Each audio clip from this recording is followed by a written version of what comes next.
السلام عليكم ورحمة الله تعالى وبركاته. مرحبا بكم معايا في فيديو جديد، وصفة جديدة. كنتمنى تكونوا بألف خير وفي صحة جيدة يا رب. نبداو الفيديو ديالنا كيف العادة بالصلاة على النبي. اللهم صل وسلم وبارك على سيدنا وحبيبنا وشفينا محمد وعلى آله وصحبه أجمعين. اليوم بإذن الله غادي نحضر معكم فطائر أو بريوش بحبة واحدة من البيض، كيجي خفيف بزاف حريري بهذا الشكل هذا قطني. ما تشبعوش منه. تبعوا الفيديو للاخير باش تعرفوا على المقادير وعلى طريقه التحضير ديال هذا البريوش الرائع فرجه ممتعه. بسم الله. في واحد البول غادي ندير كاس ديال الحليب دافئ قياس بكاس العنبه. غادي نضيف عليه ربع كاس ديال السكر. اللي كيبغي الحلاوه اكثر ممكن توصلوا حتى لنصف كاس، يعني على حسب الذوق. عندي هنايا ملعقه كبيره ديال الخميره الفوريه اولا الخميره ديال الخبز. صافي، وغادي نمزج المكونات مزيان، وغادي نخلي هذه الخميره كتفاعل مع داك السكر والماء دافئ، عفوا الحليب دافئ، واحد 5 ديال الدقائق تقريبا. هنا من بعد ما تفاعلت الخميره مع الحليب والسكر غادي نضيف ليها السكر فانيلا للتنسيم، ثم غادي نضيف حبه واحده من البيض.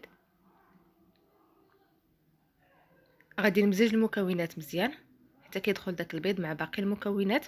ثم غادي نضيف كيس من خميره الحلويات من فئه 8 غرام، هو الاخر كنمزجو مزيان. ثم غادي نضيف 2 الملاعق كبارين ديال زيت المائده، ملاعق ديال الحساء، نفس الملعقه اللي عبرنا بها الخميره. كنمزج مزيان مره اخرى. ثم غادي نبدا نضيف الدقيق على دفعات. بالنسبه للكميه ديال الدقيق اللي عندي 300 غرام، عاده كندخل 300 غرام. ممكن تحتاجوا معها شويه على حسب اذا كان البيض الحجم ديالو كبير او لا الدقيق ما كيتشربش بزاف. فانا عاده كنستعمل 300 غرام، ولكن هذه المره لان الحبه ديال البيض كبيره، وايضا غادي نضيف ملعقه فوق هاد 300 غرام. غادي نوريها لكم من بعد ما غادي نضيف هاد الدقيق. فكيف كتلاحظوا كنبقى نضيف الدقيق وكنخلط بالفوي حتى كيولي عندي الخليط ما فيهش الكويرات، وكيولي عندي الخليط ليس بهذا الشكل هذا. يعني ضروري خدموه مزيان في هذه المرحله قبل ما نضيفوا باقي الكميه ديال الدقيق. صافي، من بعد ما ضفت الكميه اللي تبقات لي ديال الدقيق غادي نبدا نجمع بيدي، وانا غنوريكم القوام. الا كانت العجين كتلتصق بزاف بهذا الشكل هذا اللي غادي تشوفوا، يعني رخوه باقا مرخوفه بزاف، ففي هذه المرحله انا غادي نضيف ملعقه ديال الدقيق. يعني تقريبا احتاجيت 310 غرام ديال الدقيق. هذه الملعقه كتبقى عند الحاجه على حسب كيف قلت لكم نوعيه الدقيق، درجه الامتصاص ديالها، وايضا على حسب حجم البيضه. المهم نوريكم القوام. خاصها العجين تجينا رطبه وكتلتصق، غير هي ما كتلتصقش بزاف بحال المره الاولى. هنا كيف كتلاحظوا كنخدم العجين بهذا الشكل هذا بحال الطريقه باش كنخدموا السفنج.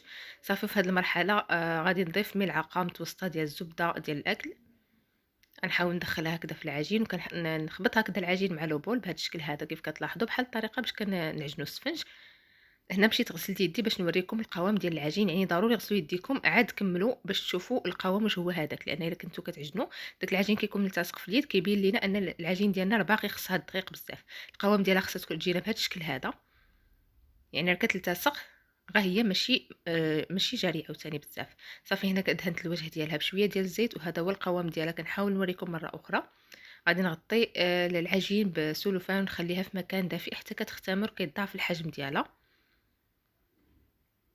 وغادي نمروا نحضروا الكريمه. هنا بالنسبه للكريمه اللي غادي نحتاجو، عندي هنايا كاس ديال الحليب القياس بكاس العنبه، درتو في كاسرول، وغادي نضيف ليه ملعقه كبيره عامره مزيان ديال السكر سنيده، وغادي نضيف ملعقه كبيره عامره مزيان ديال الكريمه الباتيسير اولا كريمه الكاسترد اولا بودره الكاسترد.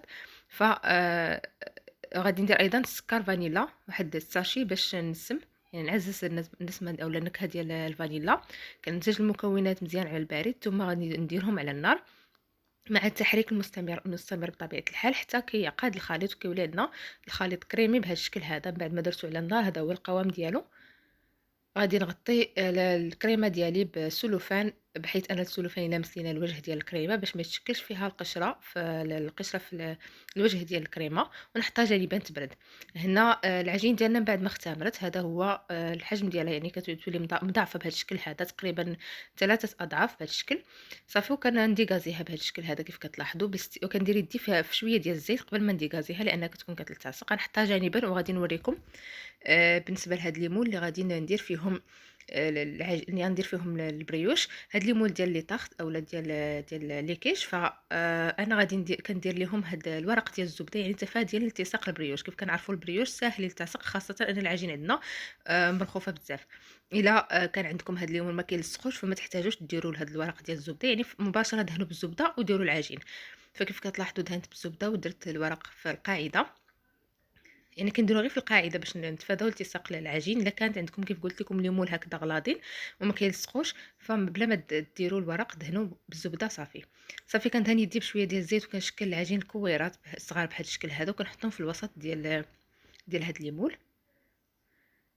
كنحاول نقاد الكويرات مزيان باش يجي الشكل ديالو مقاد،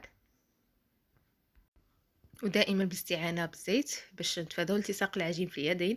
صافي كيف كتلاحظوا هنا كنبدا كنبسط في العجين غير في الوسط، يعني كنحاول نشكل واحد الحفره هكذا في الوسط، ماشي حفره غارقه بزاف، غير شويه كنبسطو واحد شويه من الوسط، وكنخلي الجوانب ما كنبسطهمش، ما كنلمسهمش نهائيا. كنتمنى نكون وصلت الفكره، يعني كنحاول نبسط باش كنوصل البريوش للجوانب ديال المول، في نفس الوقت كنشكل هكذا واحد البلاصه هكذا اللي خاويه شويه اولا هابطه في الوسط، والجوانب كنخليهم منفوخين.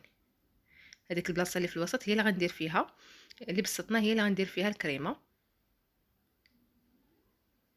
فغنستمر هكذا حتى غادي نكمل الكميه كامله. بالنسبه للعدد اللي خرجوا لي 11 قطعه. هنا كنجيب الكريمه من بعد ما جمدات، صافي غادي هكذا نخلطها ولا نطربها مزيان، ثم كنبدا كنهز هكذا في الكريمه وكنملأ في هذاك الفراغ اللي في الوسط اولا ديك البلاصه اللي بسطنا، وكنحاول ان الكريمه ما نوصلهاش حتى للجوانب، يعني كنديرو غير الوسط باش كيجي الشكل المنظر زوين. في نفس الوقت كنخليو دوك الجوانب باش كيبان لينا ان البريوش ديالنا راه تحمر، يعني فاش كيكون كيطيب. صافي كنبدا كنوزع في الكريمه بهذا الشكل هذا. غنستمر على نفس الطريقه حتى غادي نملأهم كاملين. صافي من بعد ما غادي نكمل غنجيب هنايا تفاحه وحده اللي حكيتها في الحكاكه الغليظه وحكيتها بالقشره ديالها. صافي وكنبدا كنوزع هكذا داك التفاح محكوك على داك الوجه ديال الكريمه، يعني كنديرو غير فوق الكريمه صافي، ما كنديروش فوق البريوش كامل اولا في الجوانب، كنديرو غير في الوسط اللي فيه الكريمه.